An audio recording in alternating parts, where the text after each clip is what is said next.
안녕하세요. 머니네버슬립 이유림 아나운서입니다. 오늘은요, 오픈 AI 소식을 가지고 김나연 에디터와 함께 또 자세한 얘기 나눠보도록 하겠습니다. 에디터님 어서 오세요. 네, 안녕하세요. 머니네버슬립 김나연 에디터입니다. 네, 최근에 이 비영리 기관이었던 오픈 AI가 영리 기업으로 또 전환을 계획하고 있다는 소식이 전해지고 있잖아요. 관련해서 오늘 자세한 얘기 전해주신다고 했는데 어떤 소식인가요? 네.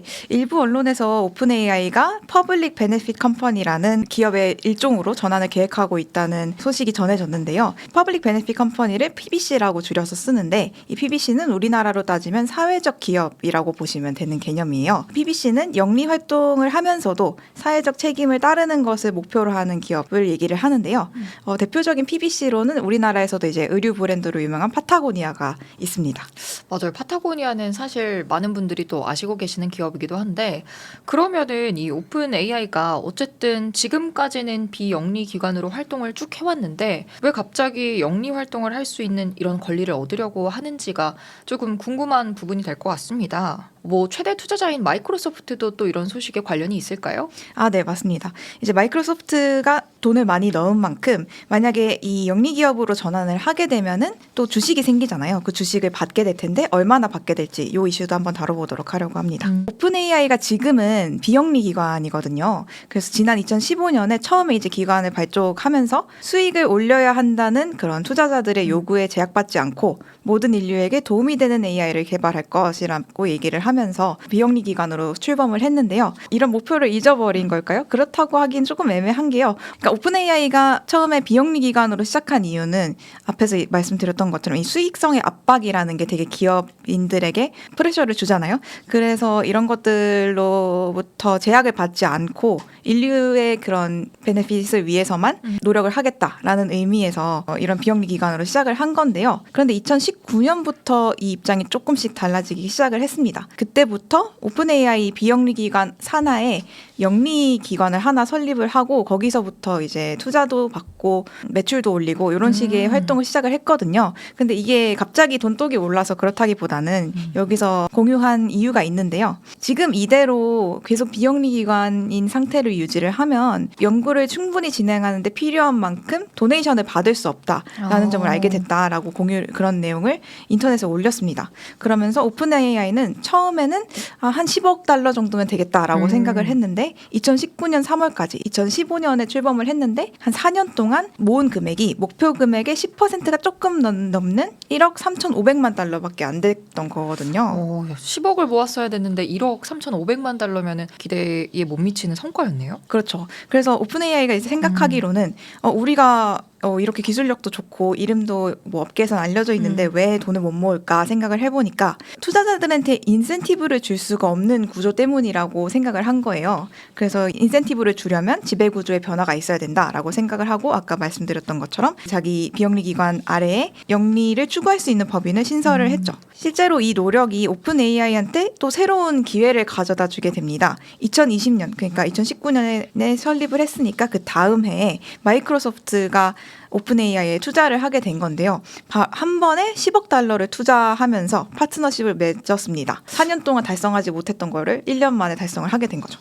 사실 이 마이크로소프트가 오픈 AI의 최대 투자자로 자리를 잡으면서 사실 이 10억보다 더 많은 금액을 투자를 했잖아요. 그렇죠. 대략 얼마 정도의 투자가 이루어졌을까요? 네, 이때부터 마이크로소프트가 오픈 AI에 투자한 금액이 140억 달러에 달합니다. 또 이 2022년 말에 챗 GPT를 출시한 이후에도 이 펀딩을 진행할 때마다 오픈 AI의 몸값이 굉장히 기하급수적으로 늘어나고 있잖아요. 그럼에도 불구하고 이렇게 지배 구조를 변경하는 게 오픈 AI한테는 결국에 득이 된다 이렇게 판단을 해서일까요?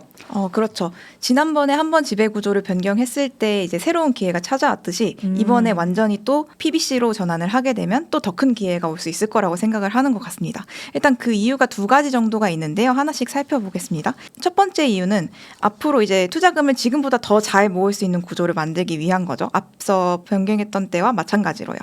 지금도 투자자들이 많기는 하지만 이 오픈 AI의 본체가 법적으로 비영리 기관이라고 아까 말씀을 드렸잖아요. 네. 그렇기 때문에 다른 스타트업들은 보통 투자를 하게 되면 주식도 나눠주고 하면서 나중에 우리가 상장하거나 그랬을 때 되게 큰 이득을 누릴 수 있도록 그런 인센티브들을 주는데 맞아요. 비영리 기관이기 때문에 주식을 줄 수가 없어요. 주식이 없거든요. 그래서 오픈 AI에 투자하더라도 다른 기업에 투자했을 때처럼 이 기업의 의결권을 행사해서 좀 기업의 경영 방향을 바꾸거나 아니면 배당을 받거나 그럴 수가 전혀 없는 거죠. 그래서 지금 현 상태가 어떤 상태냐면 투자자들이 수익을 어느 정도 분배받을 권리는 있어요. 배당이라는 이름은 아니지만 수익을 분배받을 수는 있어요. 그렇지만 받을 수 있는 금액에도 투자금의 100배라는 상한이 걸려 있거든요. 지금보다 오픈 AI가 앞으로 되게 폭발적으로 성장할 거라고 생각을 해서 투자를 하는 건데 100배가 아니라 1000배 이상, 뭐 10,000배 이상 수익이 더 늘어날 거다라고 예상을 하고 들어온 사람이라면 그거의 몇십 분의 1밖에 안 되는 100배까지밖에 돌려받질 못하는 거죠.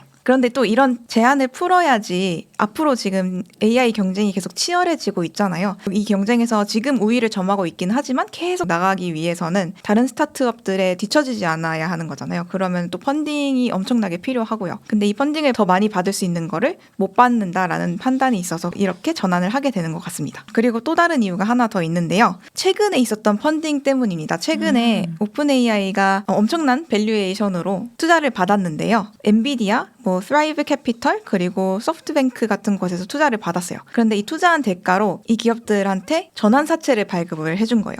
전환사채라는 게 지금은 빚이지만 앞으로 우리가 주식을 발행하게 되면은 그 주식을 가질 수 있게 해줄게라는 그런 권리를 말하는 거잖아요. 이들한테 발급한 전환사채의 주식 전환 기간이 최대 2년인 것으로 추정이 되고 있습니다. 그러니까 지금 이 밸류에이션이 올해 중순쯤에 진행이 됐는데, 그러니까 그때로부터 최대 2년이니까 그 안에 주식을 발급할 수 있는 그런 법인격을 갖춰야 된다는 거죠.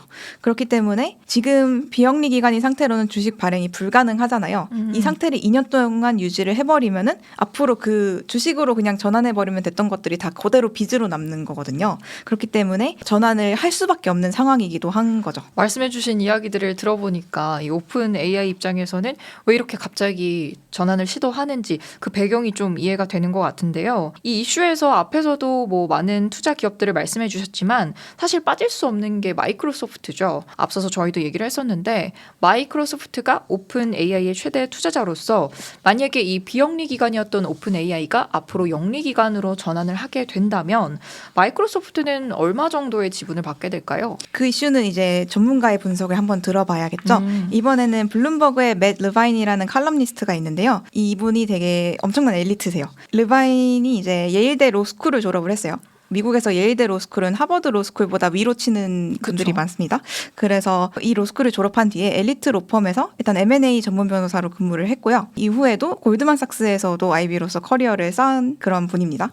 그렇기 때문에 이런 구조를 파악하는 데 있어서는 다른 누구보다 전문성을 갖추고 있다고 보시면 되겠는데요. 그래서 이분이 분석한 걸 한번 볼게요. 월스트리트에서 보도한 바에 따르면 마이크로소프트가 아까 말씀드렸던 것처럼 140억 달러 정도 투자를 했다고 말씀을 드렸잖아요. 이게 조금 더 자세하게 말하면 137억 5천만 달러 정도가 되는데요. 이 투자금을 회수하려면 아까 말씀드렸다시피 수익을 나눠준다고 했는데요. 구조가 조금 복잡합니다. 일단 한번 같이 보시면 첫 번째로 1억 9,400만 달러를 초기에 투자한 투자자들이 있어요. 마이크로소프트가 2020년에 들어갔잖아요. 근데 그 전에 2015년에 출발해서 한 5년 정도는 마이크로소프트가 참여하지 않은 기간이고 그때의 난 수익에 해당하는 1억 9,400만 달러는 마이크로소프트가 받지를 못합니다. 네. 근데 이제 두 번째, 그 이후로는 돈을 엄청나게 투자를 했잖아요. 그거를 회수를 해야겠죠.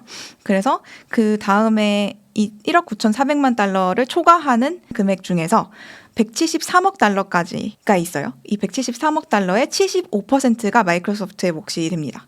그리고 나머지 25%는 처음에 정말 초기에 들어갔던 초기 투자자들이랑 직원들한테 돌아가게 되고요. 그리고 그 다음으로 여기는 얼마나 또 상한이 있는지는 금액이 알려지진 않았어요. 네. 근데 이 그 다음에 또 얼마 상한이 있겠죠? 그 상한까지 중에서는 49%를 마이크로소프트가 가져가게 됩니다. 그리고 또 마지막으로 이것도 상한이 있었잖아요. 그 네네네. 상한을 한 번 더 넘는 금액에 대해서는 오픈 AI가 마이크로소프트한테 돈을 안 줘도 돼요. 그러니까 이때는 회수가 끝났다라고 보는 거죠. 그러면 이제 결과적으로 봤을 때 오픈 AI의 수익이 194억 달러에서 그 말씀해주신 초과적인 그 부분을 넘지 않는 그 사이의 구간일 때 어쨌든 가장 큰 이득을 가지고 올 수 있을 것으로 예상이 되는 것 같은데요. 네, 그렇죠. 그런데 지금 아직까지는 이 3번에서 4번을 넘는 구간은 아닐 거라고 우리가 예상을 할 수 있는 거죠. 그렇기 때문에 지금 전환을 했을 때 마이크로소프트가 지분도 많이 가져갈 수 있을 것이다라고 우리가 어느 정도 추측을 할 수 있는 건데요. 그래서 여기서 이제 비중도 한번 살펴보겠습니다. 네. 얼마나 오픈 AI 지분을 가져갈 수 있을지 요거를 계산을 하려면 일단 오픈 AI의 기업 가치가 얼마인지를 알아야겠죠. 10월 2일에 펀딩을 한번 했는데 이때 완료된 펀딩에서 1,570억 달러 밸류에이션을 인정을 받았습니다. 오픈 AI가 펀딩을 또 한 번 더 진행하지 않고 영리 기업으로 전환을 하게 된다면 이 밸류에이션을 토대로 마이크로소프트의 지분을 나눠주게 될 텐데요. 이 지분을 어떻게 나누는지 이것도 한번 간단히 살펴볼게요. 르바인이 되게 러프하게 계산한 결과는 이렇습니다. 앞서 말씀드렸던 것처럼 처음에는 0% 가져갈 수 있는 게 없었고 두 번째 단계에서는 75%를 가져가고 세 번째 단계에서는 49%를 가져가고 또 마지막 단계에서는 또 0% 가져간다고 말씀을 드렸잖아요. 이 수치들을 활용해서 가중평균을 구해서 1,570억 달러 밸류에이션에다가 곱하면 마이크로소프트가 가져갈 수 있는 지분이 51.8% 정도 된다고 합니다. 거의 그러면 반 이상, 반에 가까운 정도를 가지고 오게 되는 것 같은데 사실 이 오픈 AI가 지금 세계에서 가장 주목받고 있는 AI 기업이잖아요. 마이크로소프트가 투자했어서 대박을 터뜨린 게 맞다 이런 확신도 드는데요. 그렇죠. 이게 그렇게 보일 수 있는데 마이크로소프트 입장에서는 생각만큼 좋은 소식이 아닙니다. 오, 왜요? 네. 왜냐하면 최근에 또 엔트로픽이라는 스타트업에 뭐 아마존과 구글 이런 데 투자해가지고 그쪽도 이 기업들도 규제 당국으로부터 반독점 혐의 관련해서 조사를 받고 있거든요. 근데 이제 마이크로소프트는 이 반독점 조사에 더 민감한 것이 이전에도 한 번 규제 당국의 철퇴를 맞은 적이 있기 때문이에요. 맞아요. 근데 일단 여기 이게 왜 문제가 되느냐면 마이크로소프트 지분이 51.8%라고 말씀을 드렸잖아요. 네. 요거는 과반이 넘는 지분을 갖게 된다는 건데 그러면 대주주 요건을 만족시킨다는 걸 의미합니다. 미국에서는 보유 지분이 50% 이상인 주주를 대주주라고 부르는데요. 대주주가 되면 오픈 AI의 지배력을 행사할 수 있게 된다는 그쵸. 걸 의미를 하죠. 그러면은 오픈 AI가 마이크로소프트 소유가 된다는 거를 의미하기도 하고요. 그렇게 되면 당연히 규제 당국 입장에서는 너네 또 이런 기업을 가져갔네? 그러면은 네 이거 너네 이렇게 하면 독점 아니야? 하면서 한 번 더 소송을 진행할 수도 있게 되는 건데요. 마이크로소프트가 이 이슈에 진짜 민감한 게 아까 말씀드렸던 것처럼 2001년에 이미 한 번 반독점법 위반으로 제소된 적이 있어요. 반독점 위반으로 이전에 쪼개졌던 기업들 있잖아요. 뭐 맞아요. 로펠러나 이제 AT&T 같은 기업들이 산산이 쪼개졌는데 이런 기업들처럼 쪼개질 뻔한 그런 이력이 있어요. 그렇기 때문에 이번에는 정말 그러면 안 되겠다라고 생각을 되게 주의를 하고 있는 상태인데요. 얼마나 마이크로소프트가 이 이슈에 민감한지를 볼 수 있는 예시가 하나 있어요. 이미 한번 마이크로소프트와 오픈 AI가 정말 주목을 많이 받으니까 규제 당국에서 너네 독점 아니냐고 하면서 한번 조사를 한 적이 있었어요. 근데 이 조사가 시작되기 전과 후에 오픈 AI 웹사이트에 실린 지배구조 도표가 다른데요. 네, 요거를 한번 살펴보겠습니다. 기존에는 마이크로소프트가 오픈 AI의 minority owner라고 적혀 있었어요. 근데 요거는 마이너리티라고 돼 있으니까 보유 지분이 50%를 넘지 않는 투자자라는 걸 의미를 하는데요. 그 뒤에 오너라는 표현이 있잖아요. 네. 이 오너라는 표현은 주식이 없으니까 그냥 오너라는 표현, 쉐어홀더를 네. 못 써요. 그래서 오너라고 설정을 한 건데 네. 이게 또 물론 법적으로 그렇게 규정이 돼 있기 때문에 사용을 한 거지만 그래도 오너라고 하면 조금 느낌이 좀 더 강한 그렇죠. 느낌이 들죠. 네네. 그렇기 때문에 이 표현이 조사가 시작된 이후에는 엄청 순화된 버전으로 변경이 됐어요.